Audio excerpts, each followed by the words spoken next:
YouTube. Okay, so maybe you know, maybe you don't. If you don't follow me on social media such as Instagram or Facebook, then you wouldn't know this, but I am calling myself trying to start my own lock journey. I'll probably post some like videos later on that kind of go talk about the beginning processes of that, but I'm not going to get into all that right now because my goal here today is to show you how I intend to create my own lock clip-ins. Okay, so first things first, you have to find some old clip-in extensions that you don't really care about or like will never use. And if you're starting a lock journey, then that would be essentially all of them, because if you had loose natural clip-ins, you will never need them again unless you plan on taking your locks out, which I don't. So that was like a really long explanation. So anyways, I am going to begin by cutting off the hair attached to this clip-in, because like I did see one where they made their own like I guess like base for the clip-in using like yarn. Yeah, using yarn. And I was like, I don't have time for all that. And then they had to like sew the clips on. And I mean, you know, that stuff is something like quite doable, I suppose. But I'm just like, all these old clip-ins that I have that I will, God willing, like never have to use again if this lock journey thing pans out the way I anticipate it. So far, I am loving it, guys. Like, I've never been so confident in wearing my natural hair out. Like, I don't even have a desire to wear extensions and weaves. Like, even as I'm making these clip-ins, I'm like, are you wasting your time? Like, are you ever going to use these? Because I am literally just so satisfied with the overall like outcome of my hair. You know, my goal was to actually do all this cutting on camera, and I didn't. So this is the only funky part about this, and that could very well turn this into a failed attempt. You know, I have quite a few fail videos that literally just never made the internet because I failed. So, but this is the only thing that could very well make this a failed attempt. So I will say I used clip-in extensions that weren't even the same color as my hair, because I just knew I would never use these again because they didn't blend very well due to the hair color. And I'm thinking, see, there's like these little peach fuzzes that are kind of still left on the weft. Hey, that rhymed. Left on the weft. That I'm like concerned, because my hair is very fine.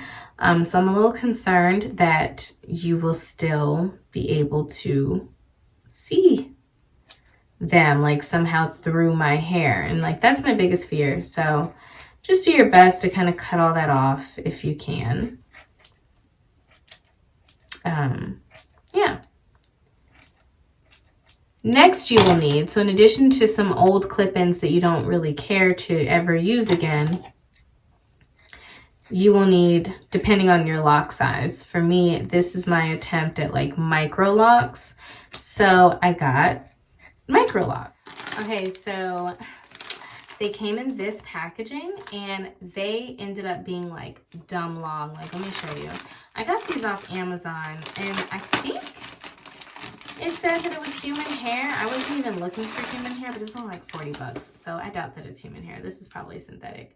But it's your standard traditional like faux locks that are micro. And they're literally like so long. So what I did was I took this and I cut it in half, so that essentially I'll have like a standard like this length.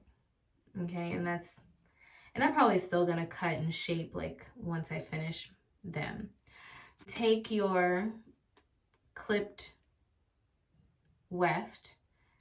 I like to unsnap them because you're actually gonna have to, I don't know if this is gonna work, guys.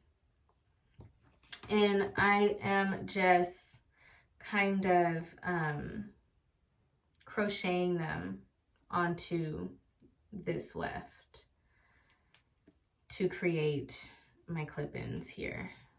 All right, and for the first one, I'm actually having to take the lock itself, and it's like, I'm thankful that it's a micro lock, because that's the only, if these were any bigger, they probably wouldn't fit through the little comb piece, but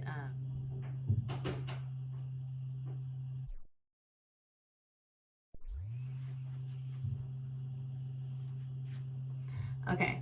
So yes, tighten that on there, and then you will essentially do this all across the weft, and hopefully you'll get something like this, okay? And you know, you just pin your hair up and you clip it in. So, okay, hi YouTube. So, I finished the clip-ins. I only did about, and I probably could stand to do more, I don't know, but this feels fine. My hair is, like, I braided at night, so my hair is crinkled, whereas the micro-loc extensions are straight. Also, my hair is in a very premature phase.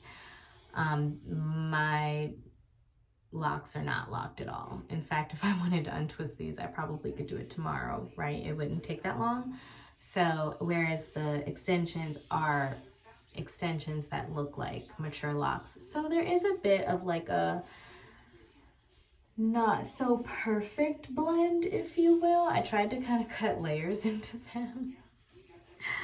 But this is what it looks like. And you know what? Like, aside from the crinkle, like, I think I could like straighten my locks. I can figure out how to like sleep on them so I don't get that like crinkled look, and hopefully it would blend better with the lock extensions. But all in all, I would say I'm pretty satisfied. I actually took one of the clip-ins because I wanted to do like a side swoop thing and see what that looked like. But if I unclip this and moved it over this side,